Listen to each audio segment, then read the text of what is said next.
MaryT's passion for horses spans her whole lifetime so far. Additionally, she is an experienced horse person as well as an avid equestrian. For her variety of experiences with horses, MaryT considers the horse to be more than a creature to ride or view as an object of beauty. She sees the horse as a sentient being that can teach humans the intricacies of how to connect better with others by mirroring the sensitivities of the horse's style of communication. Please help me welcome MaryT.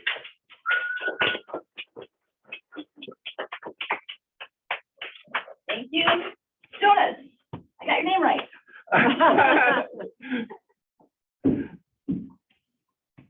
I am warning you right now. I'm going to vote for Jennifer because this speech I'm going to give you today, it is going to be could be possibly a learning opportunity for everyone, including myself. As you might have known from other speeches, that I'm working to incorporate the horse in my message. To me, the horse, as was spoke about from Jonas, has always been sort of beacon of light for me. Horses, horses, horses, of horses. That's for MaryT. That's me. I'm a horse, really. I really am. I feel like I'm a horse. In preparation for the speech today, I knew I was going to be using notes. So see, you can use notes too. And I'm going to work to polish this speech because I'm working on incorporating this as more of a professional message to others. So bear in mind, it's okay to use notes. Okay. And I'm going to read them too, so there we go.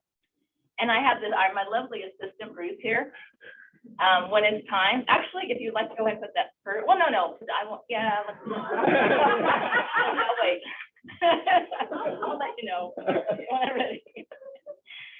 In preparation for this speech, the scenario in my head sounded something like this.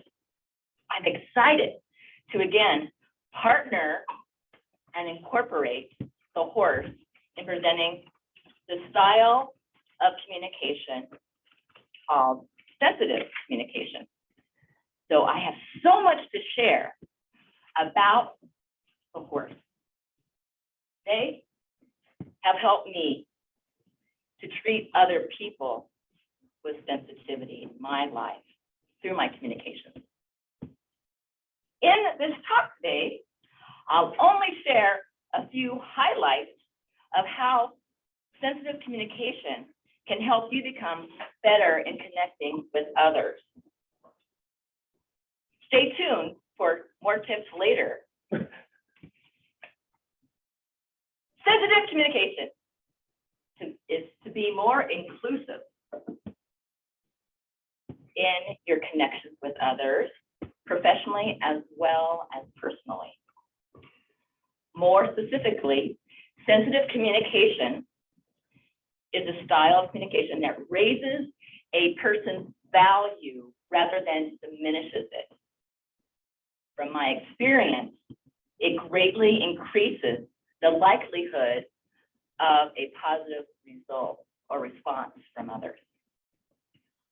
A model and guide of the sensitive communication. You want to guess what that model and guide is? It's a horse. Yeah, you got it. You're the winner, Shirley. All right. I'll give you a prize later. Banana.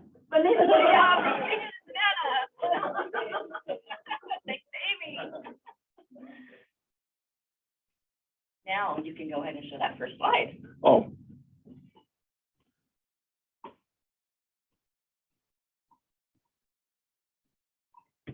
As he's putting up the slide. Even if horses aren't your thing, and you never plan to step a foot in the stable, you might consider looking to the horse as teacher to improve your relationships in business. Horses teach to be sensitive and to be present. And I know that horse right now. I want to let you know that. That's little Arion. He's 2 months old, and he's at a stable nearby, and I love him so much.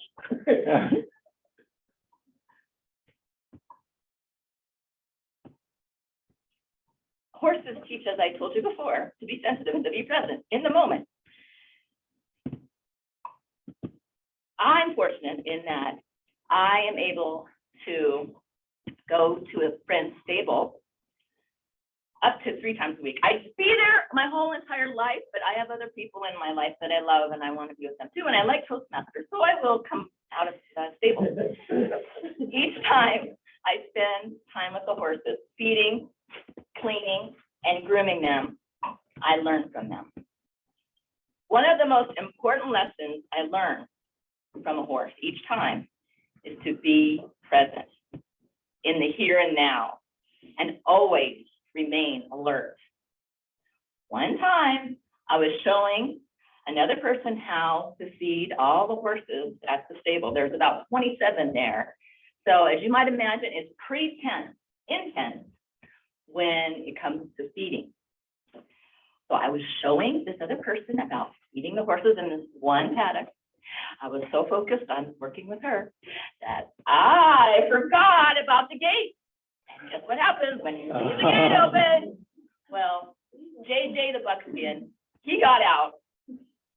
So fortunately, he only stepped about 2 or 3 hoof prints outside of the stable or the paddock because there was some green, luscious grass to eat just outside of his door. I just simply, sensitively, and gently, I went to grab his halter and lead rope. And since he was so close by, I didn't need to put on the halter. I just put the lead rope gently again, and I was calm, and I let him back into his pen. Fortunately, everything was okay. So I reiterate, I was calm and quiet, and I gently moved him back into his pen. I was careful not to excite, even though you think I'm always excitable, not to excite him and drive him into an oncoming traffic or anything bad like that. I was calm and I allowed him to go. He allowed me to get him, and we got him back in there. For humans, this sensitivity to the present moment could look like a team member who needs to be redirected because they're wandered out of bounds. And it's, as a leader, it's sometimes easy to escalate a not so serious situation with punitive like actions, for instance, dismissal or some other negative effect. Rather, instead, redirect this associate's attention to also what they have been doing right. For example, if a novice associate makes an easily correctable series of mistakes on important documents, while important to correct the action so it doesn't happen again, it's important to use the tool of sensitive communication and highlight and focus also on what they are doing right as well. And make this whole situation a lesson to be learned, like this speech today. The second main benefit of sensitive communication, what she teaches, is calm and ease leads to better results. Horses show their sensitive connection through body language.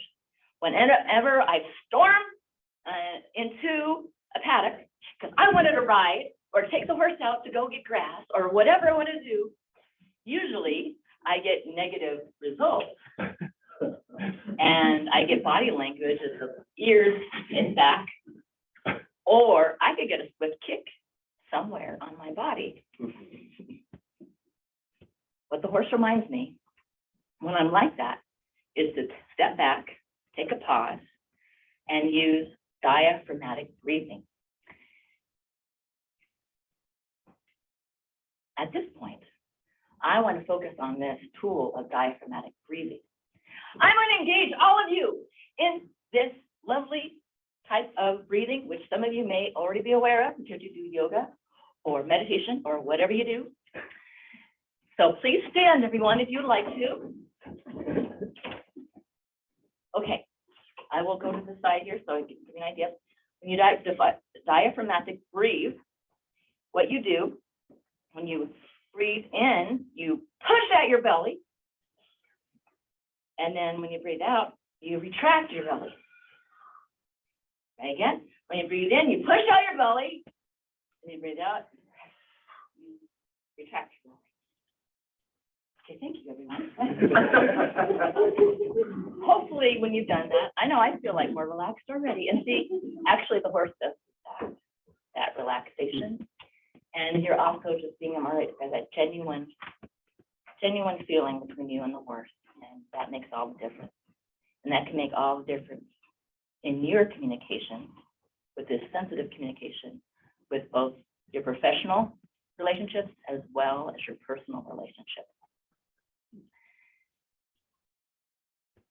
I will now skip to the last one. Let's see, what happens next? I got to go to the 20. I think I have like 27 cards, which is way too many. But I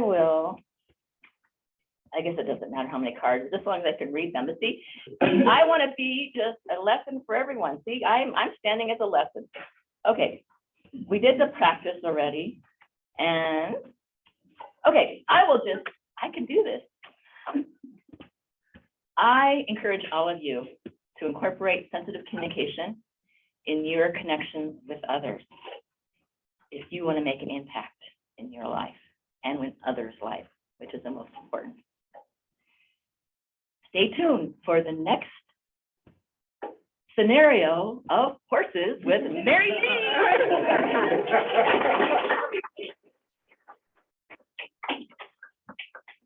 Thank you, MaryT. Okay, take a second, give MaryT love, send her some notes.